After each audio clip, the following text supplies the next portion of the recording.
Meus irmãos, Deus, a partir dessa série de sermões, tem nos convidado a olhar para a sua palavra. Ele tem nos convidado a aprender sobre o nosso compromisso. Essa é uma palavra importante para nós. Nós precisamos entender que viver em comunidade é ter comprometimento com a igreja, comprometimento de sermos ativos, participantes ativos. Veja, nós celebramos a Deus juntos no domingo, mas a igreja tem outras atividades que precisam ser supridas. Nós precisamos amar os pobres, evangelizar os perdidos, nós precisamos aprender da palavra de Deus. Isso significa que nós temos uma porção de diretrizes da Escritura que nos levam a ser cristãos comprometidos com algumas atividades da comunidade.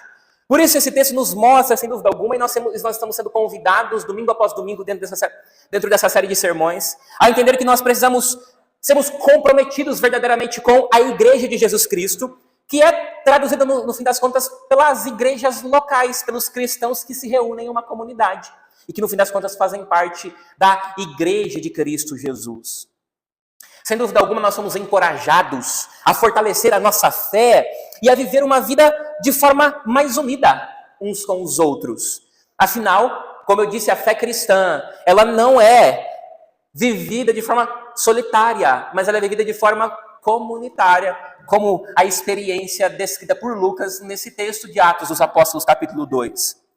O verso 46 e 47, que foram os textos ou os versos que nós lemos, de Atos, descrevem uma igreja, preste atenção, uma igreja cativante.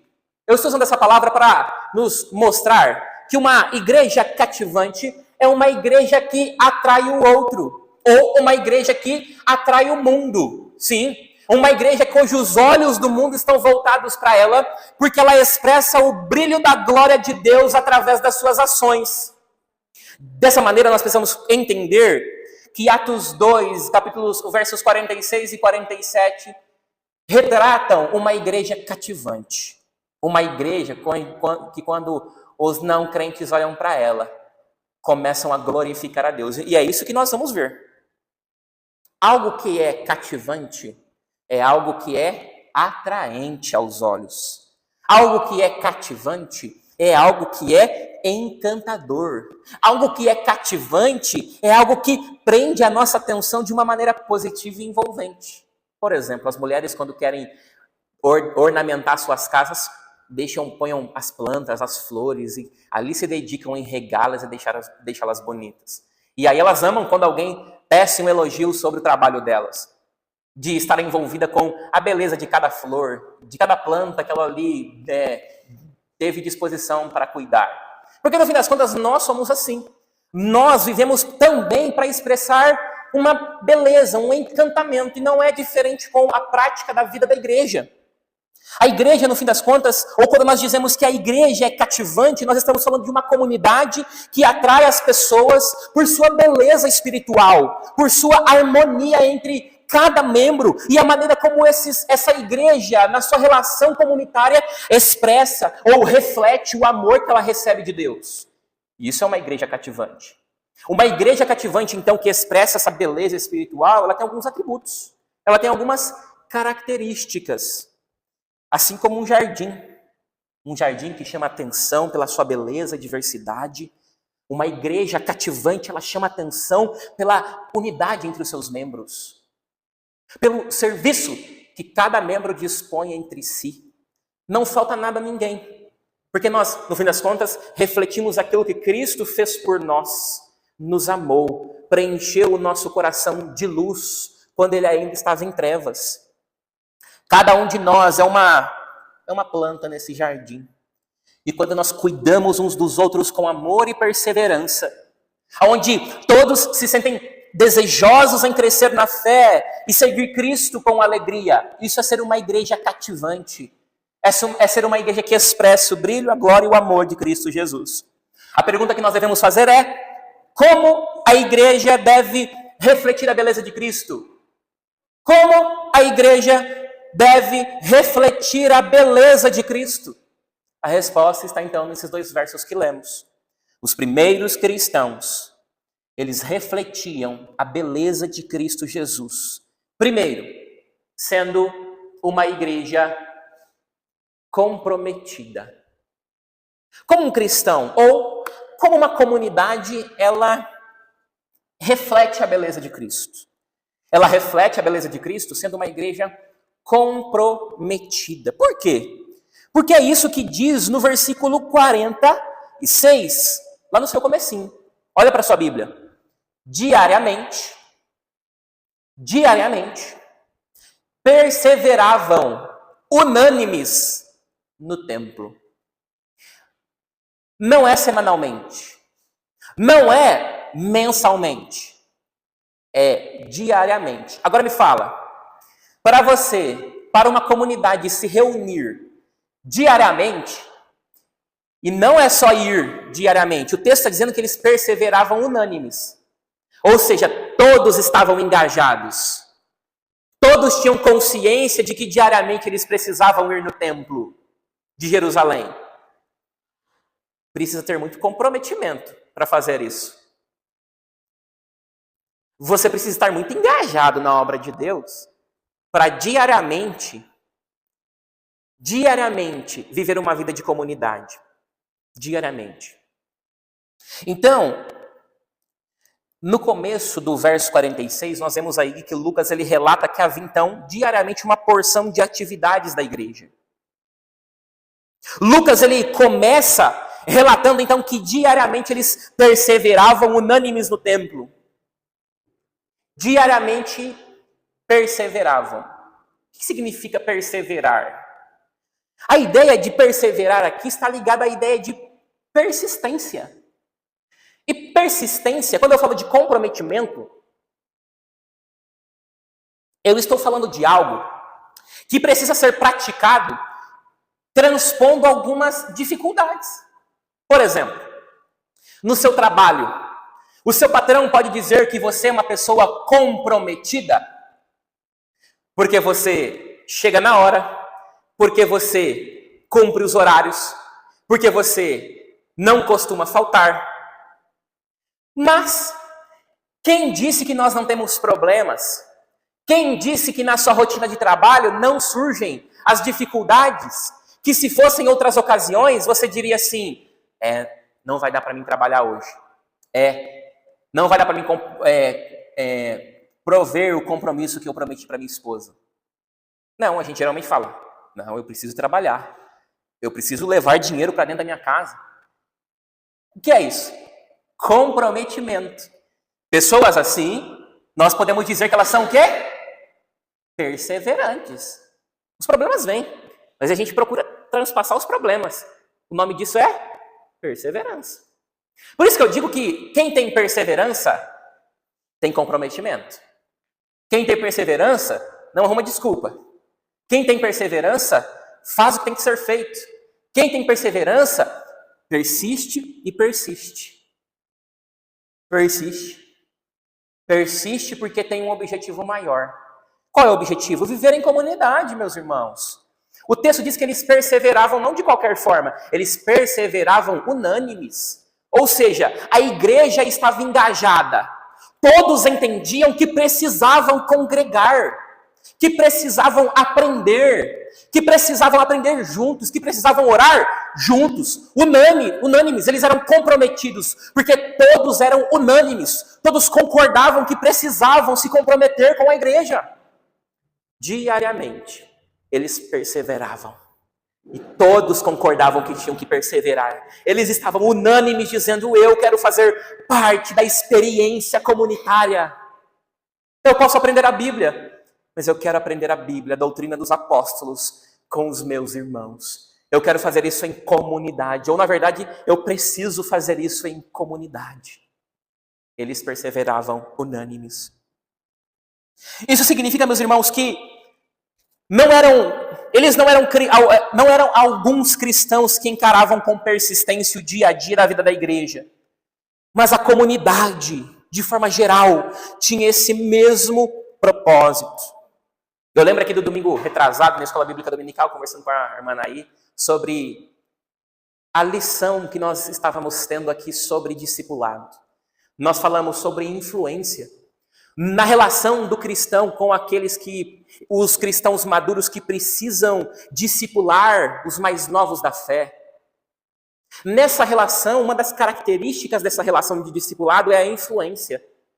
Porque os novos na fé, eles ainda possuem algumas características ou alguns costumes mundanos.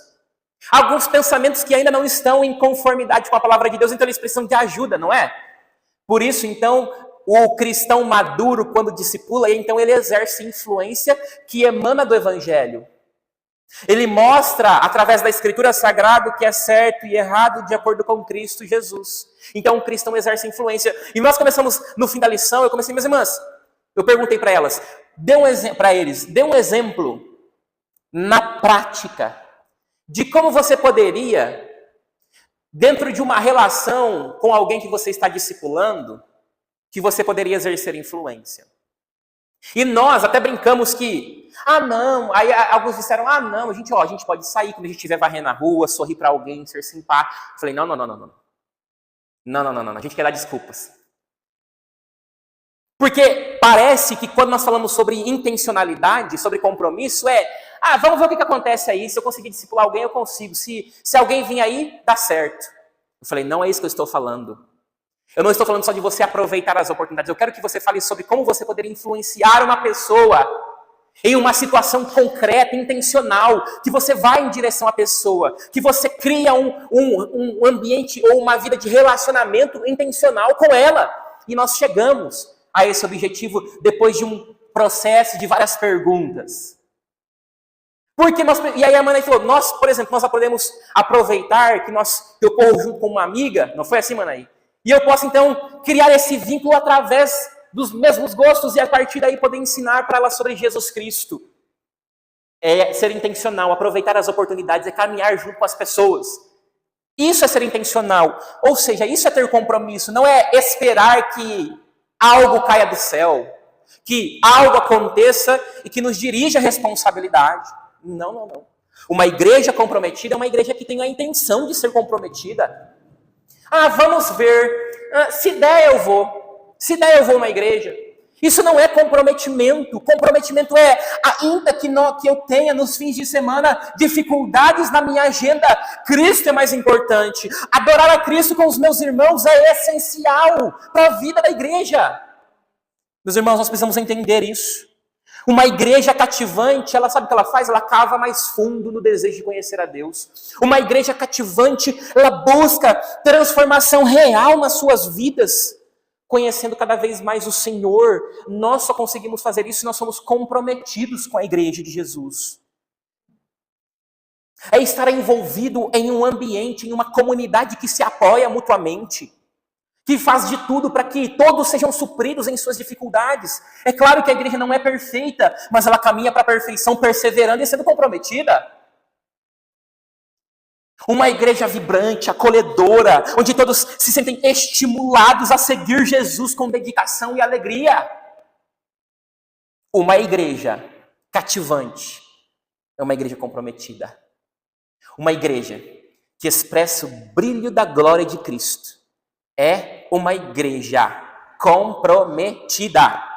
É uma igreja comprometida. Mas, não só isso.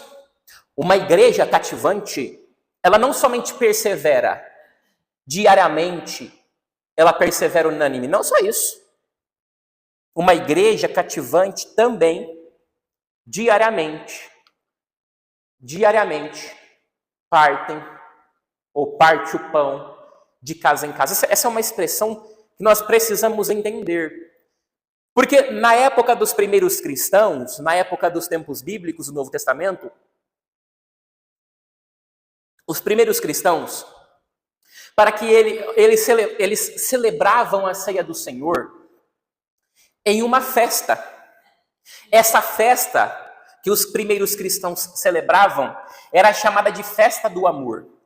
Se você vê a descrição do capítulo, estou falando aqui tentando lembrar de cabeça, mas se eu não estou enganado, do capítulo 10 ou 11, onde Paulo trata da ceia, de 1 Coríntios, onde Paulo trata da ceia do Senhor.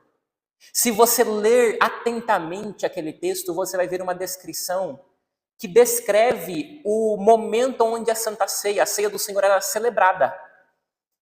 Paulo trata lá do problema que eles estavam tendo, mas você consegue ver o pano de fundo. O pano de fundo daquele texto é sobre uma festa, a festa do amor. Então essa expressão que você está vendo aí na sua Bíblia, no versículo 46, diariamente perseveravam unânimes, partiam pão de casa em casa, essa expressão partiam pão é uma expressão que aponta para a celebração da ceia. A celebração da ceia não era feita no Templo de Jerusalém. O Templo de Jerusalém era uma exceção dos primeiros cristãos, porque os primeiros cristãos, como você está vendo aí, também se reuniam em casas, principalmente. E principalmente na casa dos mais ricos, os cristãos que tinham mais recursos financeiros, porque as casas eram maiores e eles tinham então a possibilidade de se reunirem todos juntos por a casa ser maior. Partir o pão é uma expressão que se refere a essa festa, a festa do amor. E a festa era dividida em duas partes. Primeiro, todos traziam alimentos diversos, incluindo pão e vinho para a celebração da ceia. Mas antes de celebrar a ceia do Senhor, eles tinham um tempo de partilha dos alimentos que eles levavam. Aqueles que levavam pouco, ou aqueles que não tinham que levar, eram supridos por aqueles que levavam mais. Partir o pão, então, quando faz referência a essa festa, todos eram supridos. Ninguém ficava com fome. E depois que eles tomavam essa refeição, aí então eles partiam o pão e bebiam o cálice. Então essa expressão é uma referência à ceia do Senhor. Mas a ideia dessa expressão é a ideia que a ceia do Senhor enfatiza, quando fala assim, partir do pão, enfatiza a unidade da igreja. Você participa da ceia na sua casa, sozinho? Só em tempos de exceção. Regularmente, a regra é que você participe na comunhão dos santos. Então, partir o pão de casa em casa diz respeito a celebrar o corpo de Cristo. Celebrar a comunhão dos santos. E celebrar isso é celebrar a unidade entre os crentes. Quando cada crente parte o pão, quando cada crente toma a ceia do Senhor ou participa da ceia do Senhor, eles estão celebrando a união que eles têm por meio do sangue de Jesus. Quando não falta o que comer para cada irmão e irmã, eles estão celebrando a unidade entre eles. Porque Cristo no final nos usa como aqueles que suprem uns aos outros. Nós não somos o corpo de Cristo? E dentro do corpo não há vários membros, como Paulo fala? Uns são mão, outros ouvidos. E cada um auxilia um outro com o dom que Deus lhe deu? Pois bem, na igreja nós caminhamos para não deixar ninguém com necessidade. Isso é ser uma igreja unida. Meus irmãos, Lucas aqui então, ele deseja enfatizar a unidade da fé desses cristãos. Que unidos na fé, pela fé no Senhor Jesus, eles se reuniam em torno da mesa, de casa em casa, para suprirem uns aos outros e relembrar o sacrifício de Cristo, que era o motivo da união deles como crentes. Esses momentos de celebração testemunhavam sobre a disposição do coração de cada um, porque quem se reúne com o desejo de ajudar o outro e de ser ajudado, é porque foi amado por Cristo Jesus, foi transformado por Cristo Jesus, e agora com o amor de Cristo em seu próprio coração, deseja suprir o outro. Quando todos estão supridos, a igreja então está unida pelo amor, traduzido em serviço, traduzido em comunhão. Por isso, quando todos então se encontravam com as suas necessidades supridas, quando todos celebravam o corpo e o sangue, a morte de Cristo em seu favor, em nosso favor, o texto vai dizer aí no versículo 46, que eles tomavam as suas refeições com alegria e singeleza de coração.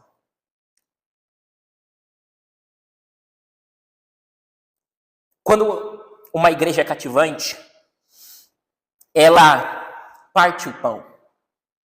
Isso significa que uma igreja cativante celebra a união que eles têm em Cristo. Porque eles sabem, os cristãos sabem que só são cristãos. Eles sabem que só estão reunidos por causa que todos ali têm fé em Cristo. Todos foram amados por Cristo e transformados por Cristo. Por isso que eles se reúnem, suprem uns aos outros e celebram a morte e o sacrifício de Cristo por amor a eles.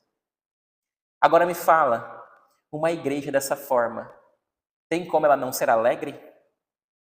Uma igreja como essa, que as suas necessidades são supridas, tem como os irmãos dessa comunidade acharem que são uns melhores do que os outros? Não tem.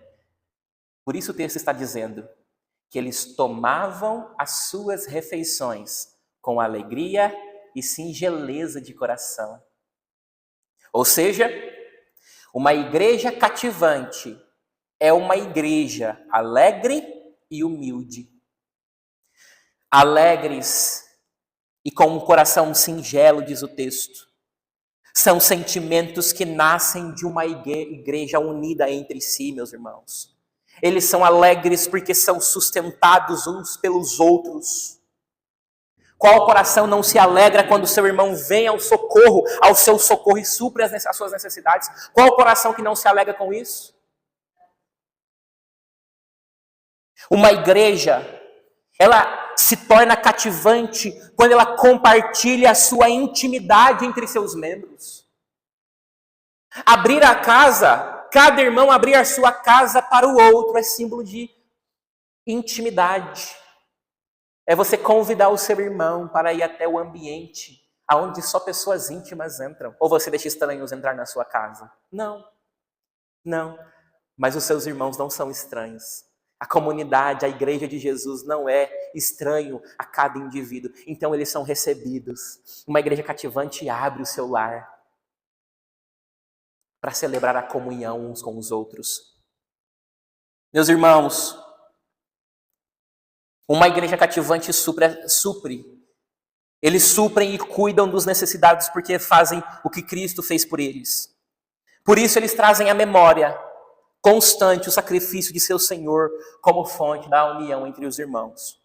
Que nós possamos trabalhar para manter o grupo das mulheres, que é uma expressão comunitária mais linda do que essa.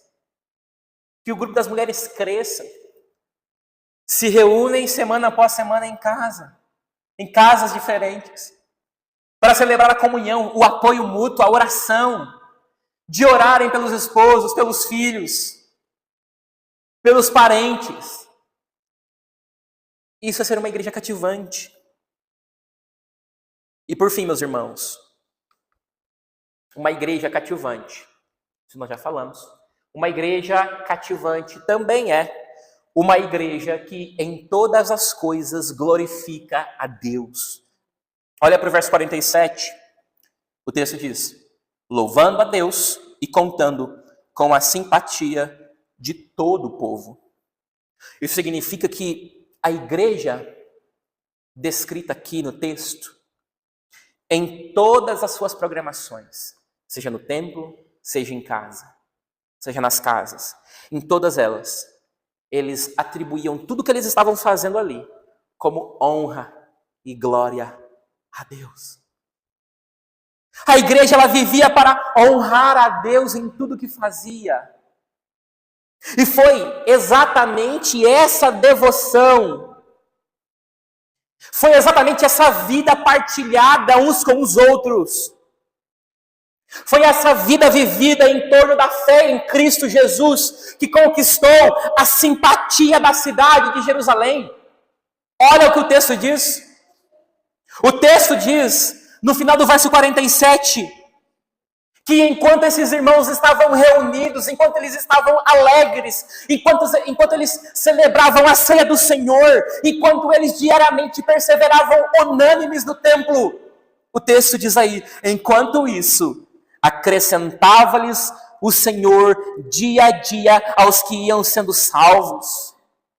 O texto diz que eles louvavam a Deus e também contavam com a simpatia de todo o povo. Os descrentes olhavam para uma igreja comprometida. Os descrentes olhavam para uma igreja que partilhava a comunhão, que supria as necessidades uns dos outros. Os descrentes olhavam para uma igreja alegre, vibrante, uma igreja que era humilde e falava assim: essas pessoas são servos de Cristo Jesus, porque eles amam uns aos outros, porque eles são comprometidos uns com os outros. Eles contavam com a simpatia de todo o povo. Os descrentes olhavam para a igreja, e a igreja, então, pelo seu exemplo, testemunhava do amor de Jesus Cristo. Meus irmãos, isso é ser uma igreja cativante. Eles contavam com a simpatia de todo o povo. E por fim,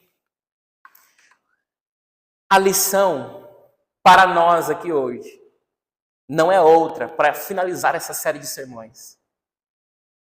A principal lição, ou seja, se nós estamos perguntando como a gente consegue ser como essa igreja de Atos.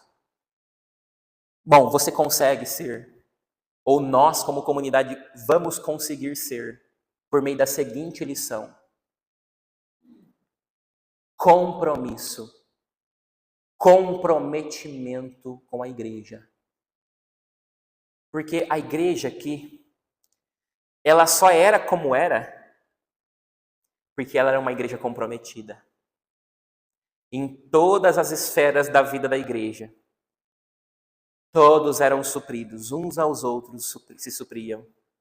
Por isso eles eram alegres. Por isso eles tinham o mesmo pensamento. Comprometimento é a lição que nós temos aqui. Comprometimento.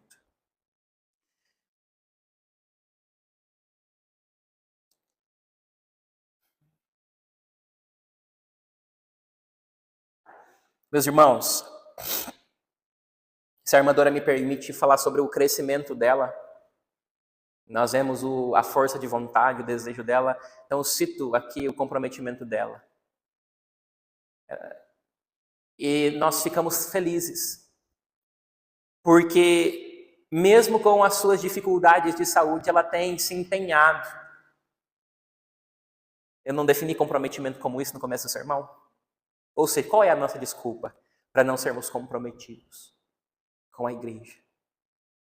Que ela possa ser um exemplo para nós de comprometimento. Quais são as nossas dificuldades, as nossas desculpas? Se ela é uma expressão também de comprometimento, um exemplo de comprometimento, eu digo para vocês, ou para aqueles que ainda não foram recebidos na igreja. Esse também é um problema de falta de comprometimento. Por quê? Como exemplo, eu vou citar aqui um documento da Igreja Presbiteriana que trata da ideia de receber, de admissão de novos membros. Lá no capítulo 6 do documento chamado Princípios de Liturgia, diz assim: todo aquele que tiver de ser admitido e fazer a sua profissão de fé, ele será previamente examinado em sua fé em Cristo, em seus conhecimentos da palavra de Deus e sua experiência religiosa. E sendo satisfatório este exame, fará pública a profissão de sua fé, sempre que possível em presença da congregação, sendo em seguida batizado quando não tenha antes recebido o batismo evangélico. Por que eu fiz questão de citar esse texto? Porque parte de ser comprometido com a igreja é entender que você, que ainda não se comprometeu oficial e publicamente com a igreja, precisa entender que parte de ser comprometido com a igreja é publicamente, aqui na frente, professar em meio à congregação que você tem fé em Cristo. Sabe as consequências disso? É entender que a profissão de fé, ou para os casos que necessitam um batismo, não são apenas rituais. Eles são declarações públicas de compromisso com Cristo e sua igreja.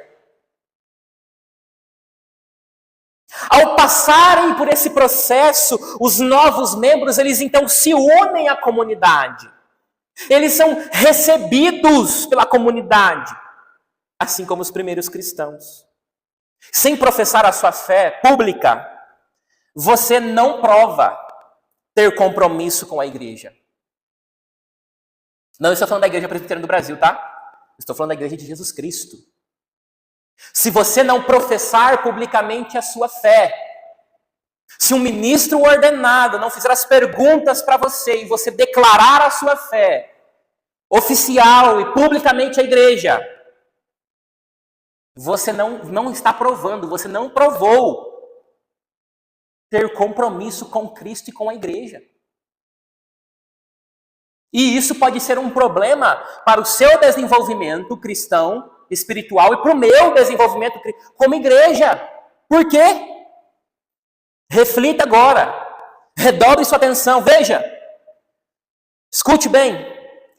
Como que aqueles que têm a oportunidade de serem batizados e não fazem, como que aqueles que têm a oportunidade de fazerem pública a profissão de fé não fazem, como que esses irão poder liderar ou atuar nos ministérios e desenvolverem seus dons na igreja? Como? Você não foi recebido por essa comunidade. Você não professou que tem compromisso com Cristo e com a sua igreja. Como que você vai desenvolver os seus dons? Como que você vai desenvolver os seus dons em algum ministério da igreja? Como? Ou seja, como você vai se desenvolver como crente? Se você não foi recebido. Se você não provou publicamente que tem fé em Cristo. Pior, como esses que não fizeram profissão de fé, no caso de quem precisa ser batizado, não foram, não querem, não desejam, como esses têm pastor? Qual é o pastor responsável por essas pessoas? Elas não fizeram compromisso com a igreja. Quem é que pastoreia a sua vida? A quem você presta contas? Para qual igreja? Qual é a igreja? Se você não veio aqui na frente e disse que tem um compromisso com Cristo e com a igreja de Jesus Cristo. Se um cristão é chamado para prestar contas uns para os outros, lembra? 1 Tessalonicenses, capítulo 5, a partir do versículo 13. Exortai-vos uns aos outros. O que significa? Irmãos, exortai-vos uns aos outros em amor. O que significa? Que os irmãos, eles têm responsabilidade sobre os outros. Como? Se você não fez profissão de fé? Se a igreja não tem responsabilidade sobre a sua vida é porque você não professou a sua fé. Será que nós iremos caminhar rumo a um amadurecimento como comunidade se isso não acontecer? É necessário esse comprometimento com a igreja. Agora, mais ainda, como é que a gente vai testemunhar para o mundo que o mundo precisa se render aos pés do Redentor e serem introduzidos na igreja, se nem aqueles que precisam não foram? Como que nós vamos ser luz? Se nem a gente tem o compromisso, nem a gente fez o compromisso com a igreja. Comprometimento diário, regular. Meus irmãos, eu encorajo a todos que não fizeram profissão de sua fé ou não foram batizados a considerarem seriamente essa responsabilidade. Você não tem honrado o Senhor tanto quanto deveria.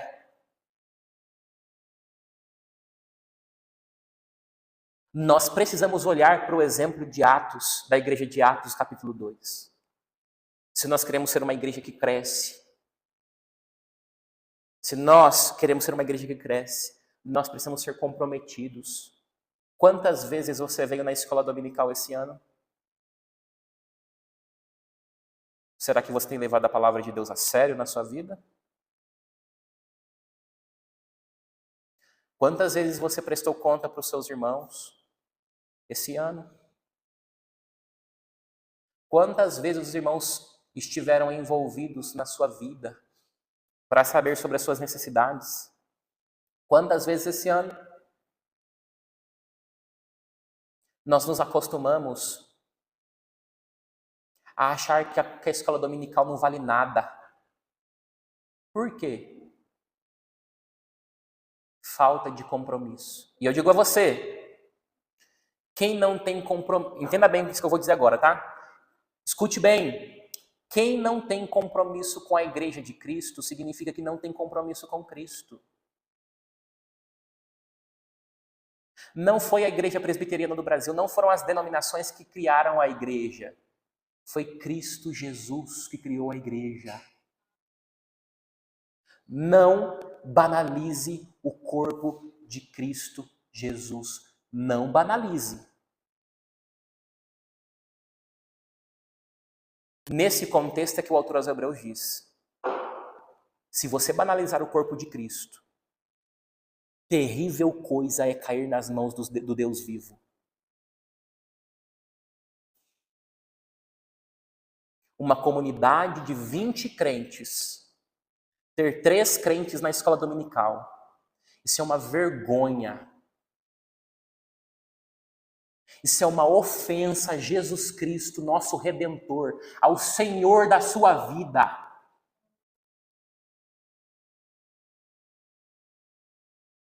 Você entendeu que Cristo se tornou dono de quem você é? Não brinque com o corpo de Cristo Jesus.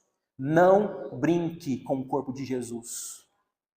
Minha tarefa como pregação, como pregador, como profeta do Evangelho, não é agradar os ouvidos de ninguém. É expor a Escritura. É lhe pregar a verdade. Não sou eu que estou dizendo, terrível coisa é cair nas mãos do Deus vivo quando você não congrega. É o escritor aos Hebreus, lá no capítulo, a partir do versículo 30, que diz isso. Para aqueles que não congregam, que banalizam o corpo de Jesus. Corpo que ele conquistou dando o seu sangue. Aquilo que Jesus tanto valorizou. Todos os domingos, 8h30 da manhã, você banaliza. Por quê? Falta de compromisso. Parece que pela conduta, Cristo não se tornou Senhor da sua história. Parece que com esse tipo de exemplo, você não se rendeu aos pés do Redentor. Como nós vamos ser luz para o mundo? Como? Se nós não olharmos para o texto bíblico e nos conformarmos ao texto bíblico. Eu preciso me comprometer com a Escritura, eu preciso me comprometer com Deus dessa palavra aqui. Meus irmãos, Cristo nos chama ao arrependimento. Se você tem tropeçado no seu compromisso com a igreja, nesse momento Cristo te chama a você se arrepender. E como a irmã ainda colocou aqui, arrependimento é mudança de postura. Vamos orar? Vamos mudar nossa postura por meio da ação do Espírito Santo em nossas vidas? E que comece pela minha vida principalmente. Que preciso dar o exemplo para vocês. Amém?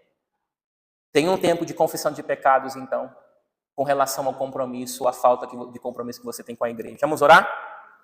Senhor Deus, nós pedimos ao Senhor que nesse momento, o Senhor nos ajude, Senhor Deus, a olhar para a sua palavra e para o que a sua palavra tem nos ensinado. E que nós possamos, Senhor Deus, nos curvar diante da sua vontade. Viver, Senhor Deus, como igreja, viver um tempo de alegria, é viver um tempo de apoio uns dos outros, Senhor. Louvado seja o Senhor. Mas nos conduza a um tempo, Senhor Deus, de comprometimento. Eu descrevi nessa exposição bíblica uma igreja cativante, uma igreja que é luz para o mundo, Senhor. Que a comunidade, que a igreja presbiteriana de Tesouro, possa ser uma igreja cativante. E como eu sempre digo aqui, Senhor, que principalmente na escola bíblica, que principalmente nos cultos, Senhor Deus, dominicais, essa igreja esteja cheia, independente, Senhor Deus, das adversidades que ocorrem, Senhor Deus. Por isso, Senhor, nós pedimos ao Senhor, nos ajude, Espírito Santo do Senhor, porque sozinhos nós não conseguimos. Aqueles que têm sido conduzidos ao arrependimento, eu também sei que eles não conseguem sozinhos, porque eu também não consigo sozinho. Por isso nós precisamos clamar pelo Espírito Santo do Senhor que nos ajude, que nos fortaleça espiritualmente, que conduza a nossa história por meio da sua graça e do seu amor, e que nos ajude a sermos mais maduros na fé, que nos conduza a um tempo de serviço uns dos outros, que cada irmão possa desenvolver os seus dons, e que nós possamos ser luz do mundo e sal da terra nesse mundo perdido e pecador. Esse é o meu desejo, Senhor. Sei também que é o desejo do Senhor para a sua igreja, para o seu povo aqui nessa cidade, Senhor, na cidade da nossa cidade, na cidade de Tesouro. Por isso nós oramos em nome de Cristo Jesus. Amém e amém.